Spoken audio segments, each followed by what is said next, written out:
Assalamualaikum. Pada pertemuan ini kita akan membahas tentang pembentukan konsep.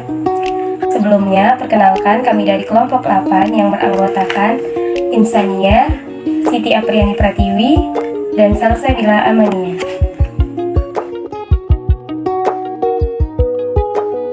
Apa itu konsep?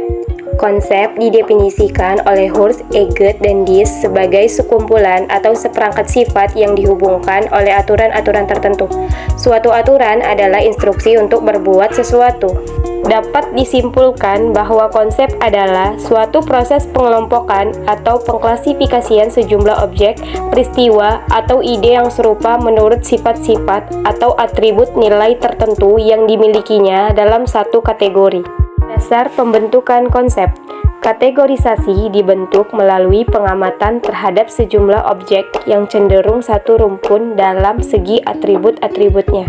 Misalnya sifat-sifat psikis, label bahasa, dan kesamaan fungsi dari objek-objek itu. Proses pembentukan konsep. Proses pembentukan konsep ada dua pandangan pokok, yaitu pandangan klasik dan pandangan modern. Pertama, pandangan klasik. Suatu proses penemuan atribut atau sifat-sifat penting dan menonjol pada sejumlah objek dan kemudian menyimpulkan seperangkat aturan berdasarkan atribut-atribut itu.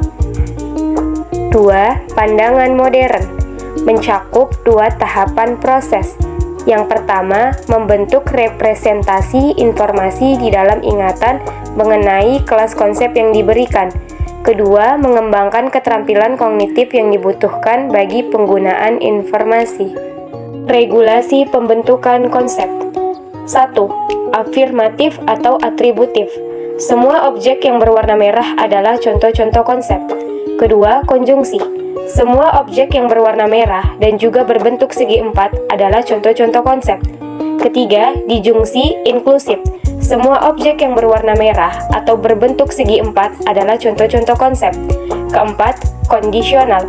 Jika suatu objek berwarna merah, maka harus segi empat. Ini merupakan contoh konsep. Kelima, bikondisional. Objek-objek yang berwarna merah merupakan contoh-contoh konsep dan hanya jika berbentuk segi empat, objek-objek berwarna merah yang bukan segi empat atau segi empat yang bukan berwarna merah adalah bukan contoh-contoh konsep. Jenis konsep. Yang pertama, konsep logis. Disebut juga konsep buatan yang digunakan dalam tugas belajar, konsep dengan menghadirkan stimulus yang tidak bisa dialami.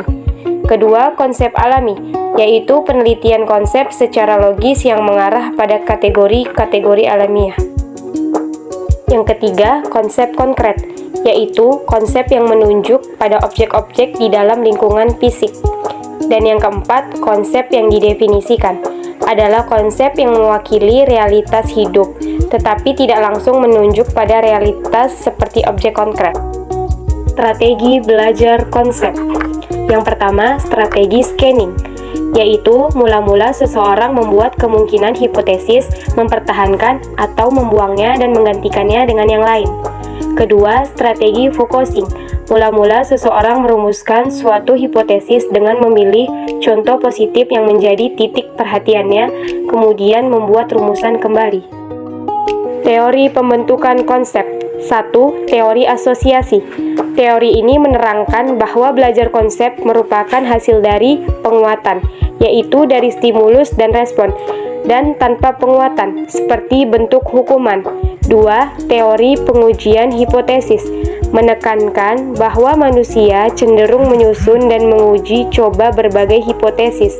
Hal ini berarti bahwa manusia secara aktif memilih dan menguji kemungkinan pemecahan masalah untuk suatu tugas. 3. Teori pemrosesan informasi berkaitan dengan pengembangan komputer yang telah menghasilkan suatu teknik baru untuk menganalisis fenomena mental model dalam pemrosesan informasi dan telah menyediakan cara-cara yang sangat objektif bagi pengujian model tersebut seperti simulasi komputer. Tingkat perkembangan konsep. Taraf konkret. Bahwa individu telah mencapai tingkat konkret apabila ia mengenal atau mempersepsikan suatu objek yang telah ditemukan pada waktu sebelumnya. Tahap awal taraf ini yaitu menghampiri suatu objek dan mempresentasikannya secara internal. Taraf klasifikasi, yaitu taraf yang dicapai ketika individu mulai sanggup memberlakukan setidaknya dua contoh yang berbeda dari kelas yang sama, meskipun ia belum mampu menggambarkan alasan dasar dari responnya itu.